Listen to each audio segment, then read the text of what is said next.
રાજ્ય સરકાર દ્વારા બનેગા ગુજરાત તभी બનેગા ગુજરાતના સૂત્ર સાથે રાજ્યમાં જર્જરિત શાળાઓના મકાનનું આધુનિકરણ કરાઈ રહ્યું છે.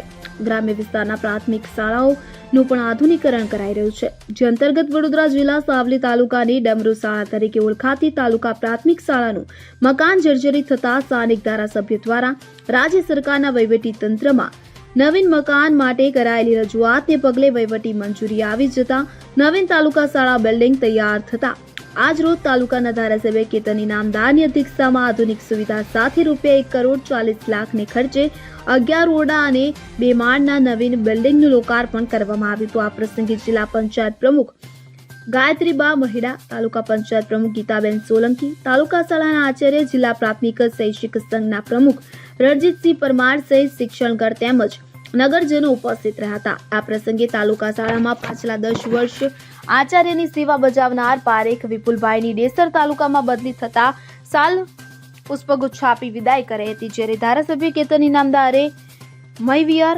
એસટી ડેપો કાર્યરત, સાવલી ડેસર, ફોરલેન રોડ જેવા અનેક લોક કલ્યાણના કરોડો રૂપિયા વિકાસ કાર્યોને ફાળવ્યા કે જે બાબતે રાજ્ય સરકારનો આભાર વ્યક્ત કર્યો હતો.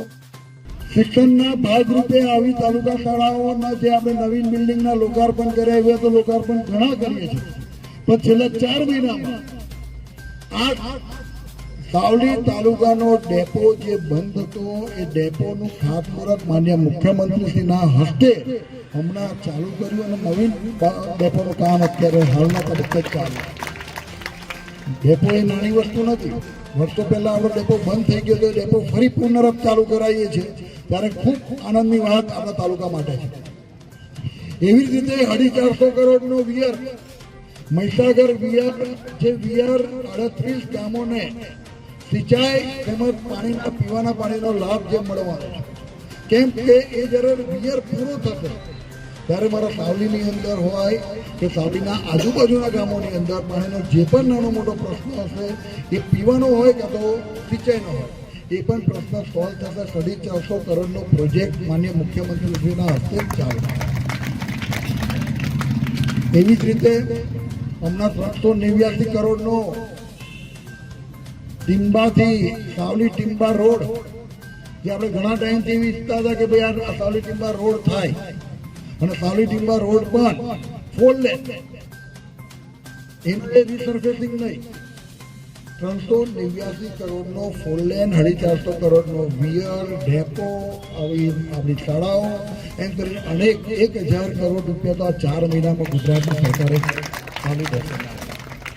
આજ રોજ વડોદરા જિલ્લાના સાવલી તાલુકાના સ્કૂલનું લોકાર્પણ આપણા ધારાસભ્ય શ્રી કેતનભાઈ ઇનામદારના હસ્તક થઈ રહ્યું છે, ત્યારે હું ખૂબ જ ખુશીની લાગણી અનુભવ રહી છું કે આપણી ગુજરાત રાજ્યની સરકાર ભૂપેન્દ્રભાઈ પટેલની સરકારમાં શિક્ષણ વિભાગમાં ઉત્તરોત્તર પ્રગતિ કરી રહી છે. આજે આ સ્કૂલના લોકાર્પણમાં જે બાળકો શાળામાં પ્રવેશ કરવા જઈ રહ્યા છે, જેનું લોકાર્પણ થઈ રહ્યું છે, તે બદલ દરેક બાળકોને તેમાં શાળાના આચાર્ય, શિક્ષકોને હું ખૂબ ખૂબ અભિનંદન પાઠવું છું. આજે એક શાળા બાળક માટે ઘર સમાન હોય છે. બાળક જ્યારે ઘરેથી નીકળે છે ત્યારે એને ઘર જેવું જ વાતાવરણ સ્કૂલમાં પણ મળે છે.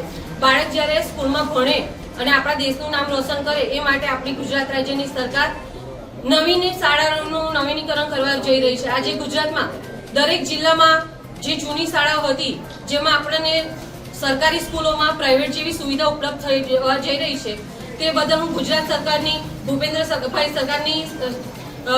સરકારને હું અભિનંદન પાઠવું છું કે તેમને અમને આવી પ્રાઇવેટ જેવી સુવિધાઓ ઉપલબ્ધ કરાવી છે. તે બદલ હું સરકારને આભારી છું. તેમજ સાવલી તાલુકામાં અનેક શાળાઓનું નવીનીકરણ થઈ રહ્યું છે, તે બદલ આપણા ધારાસભ્ય શ્રી કેતનભાઈ ઇનામદાર અને ગુજરાત સરકારને હું આભારી છું. ઇકબાલ લુહાર સાથે સ્ટેન 24 ન્યૂઝ સાવલી. હવે જુઓ દેશ દુનિયાની તમામ ખબરો તમારી આંગળીના ટેરવે. ઉઠાવો મોબાઈલ અને ગૂગલ પ્લે સ્ટોર પરથી ડાઉનલોડ કરો અમારી CN24 ન્યૂઝ મોબાઈલ એપ.